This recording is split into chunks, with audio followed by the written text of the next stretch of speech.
கடலூர் மாவட்டத்துக்கு அதி கனமழை பெய்யும்னு நியூஸ்ல சொல்லிட்டு இருந்தாங்க. அதே போலவே நேத்து நைட்ல இருந்து நல்ல மழை பெஞ்சிட்டு இருக்குங்க. எப்படா இந்த மழை விடும்னு சொல்லி நினைச்சிட்டு இருக்கும்போது மதியம் ஒரு 11:30 மணி போல மழை கொஞ்சமா நின்னுச்சு. என்னதான் மழை பெஞ்சாலும் எனக்கும் பசிக்குள்ள அப்படின்ற போலதான் வயிறு சொல்லும். என்ன சமைக்கலாம்னு சொல்லி யோசிக்கும் போது நான் போய் சிக்கன் வாங்கிட்டு வரேன்னு சொல்லிட்டு என் தம்பி வண்டி எடுத்துட்டு கிளம்பினா. அப்ப என்னோட பேபியும் நானும் வண்டியில வருவேன்னு சொல்லிட்டு இருந்தாங்க. என் தம்பி எப்ப வண்டி எடுத்தாலுமே என் பொண்ணை ஒரு ரவுண்டாச்சும் இட்டுட்டு போய் சுத்தி இட்டுட்டு வந்து விட்டாதான் என் பொண்ணு அழாம இருப்பாங்க. எங்களுக்காக எங்கள் அம்மா சிக்கன் குழம்பு ரெடி பண்ணி வச்சுட்டாங்க. என்னுடைய பேபிக்கு 1 இயர் 5 மந்த் ஆகுது.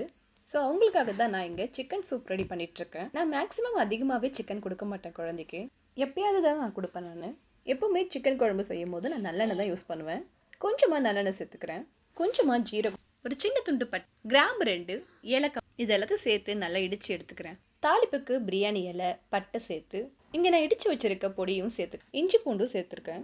இப்போ வெங்காயம் தக்காளி சேர்த்து நல்லா வதக்கி எடுத்துட்டு இப்போ கொஞ்சமாக மஞ்சள் தூளும் மிளகாய் தூளும் சேர்த்துக்கிறேன். ஏன்னா என் பாப்பாவுக்கு ரொம்ப காரம் பிடிக்காது. இப்போ எடுத்து வச்சிருக்க சிக்கனை சேர்த்து நல்லா வதக்கி விட்டு மூடி போட்டு வச்சார். மழை வந்திருக்கான்னு பார்க்கலான்னு வந்தா மதில் மேலே எங்கள் அம்மா வச்சிருந்த உப்புமாவை காக்கா சாப்பிட்டுட்டு இருந்தாங்க.